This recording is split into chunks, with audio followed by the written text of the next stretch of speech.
Tina Turner, what was your issue with her? You call her a witch? Yeah, I'll tell you why. I'll tell you why.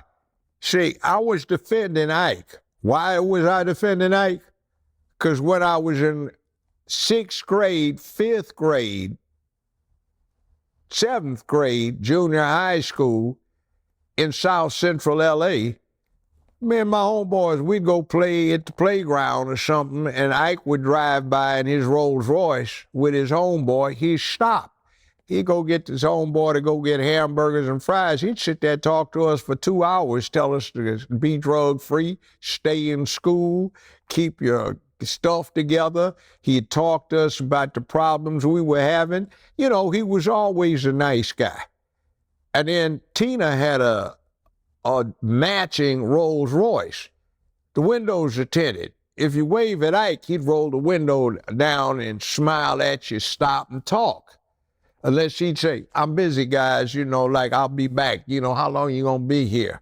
You know, and he'd come back, just like you said. Tina would start calling you greasy, black, pickaninny, she didn't give you permission to talk to her. Like, damn. You know, she called you all kinds of bad things. And this isn't one or two instances, because Ike, you know, he was out there doing what people are supposed to do about uplifting the community.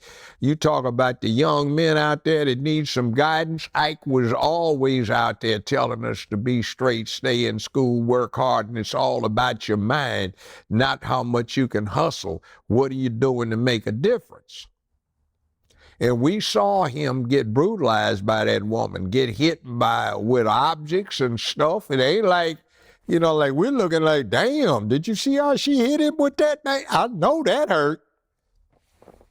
Now, it isn't that he wouldn't hit back, but we always saw her started. And she had a horrible attitude. And then finally, the last time I saw this, I'm standing about less than the distance from here to this wall in the room, standing in line at Vaughn's Market on Crenshaw, right at the railroad tracks.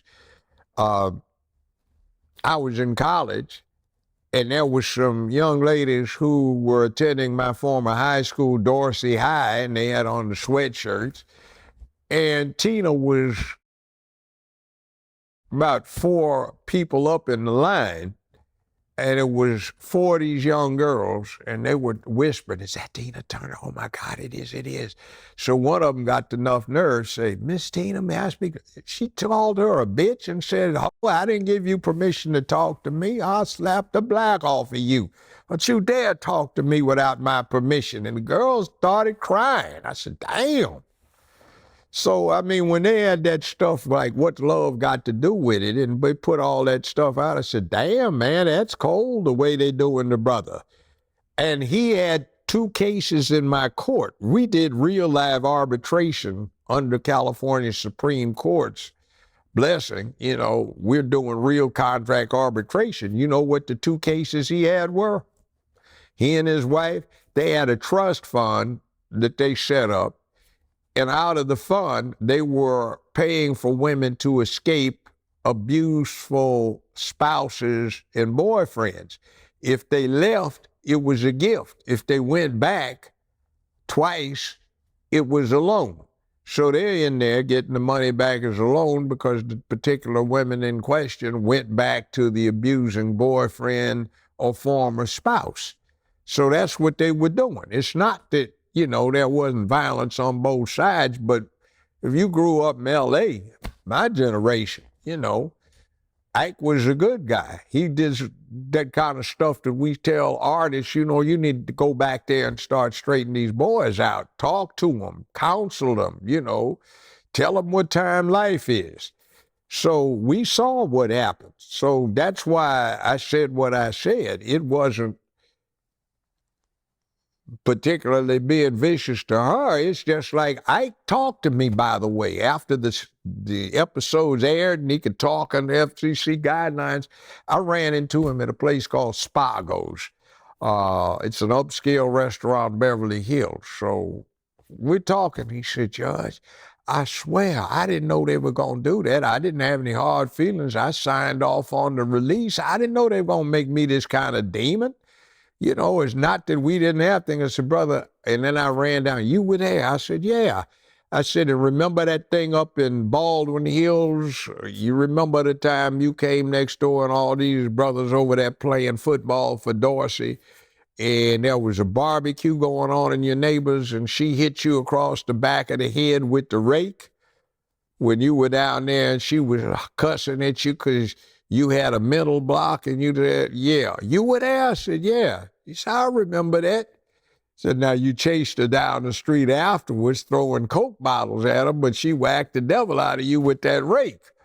You know, but I'm a just man. I couldn't let that go unaddressed where you made this guy that was a hero to so many young men because he talked to us, you know, badmouth him, and he's dead, not here to defend himself.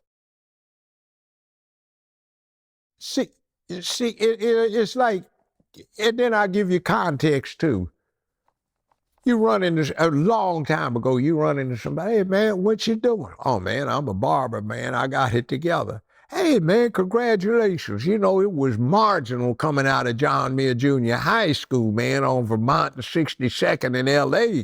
Brother, yeah, man, it was awful, yeah. You made it. Yeah, man, I'm so glad. You know what helped me? And this is before this stuff even came an issue. Ike, man, you remember Ike, we used to come talk to us? Yeah. That helped you too? Yeah, man, it kept me some focus, man. And I'd every time I'd start drifting, I'd be listening to Ike in my head about stay straight, man. So I said, yeah, I'm a barber, man. So I've gone and got my college degree, used my barber earnings to pay for my education, man. It's some, yeah, man, I thank that, brother. And this is long time before I had that show, you know. But, you know, you get these stories. So just out of righteousness, you can't let that somebody be turned into a demon that has a whole lot to be said about what he did to help.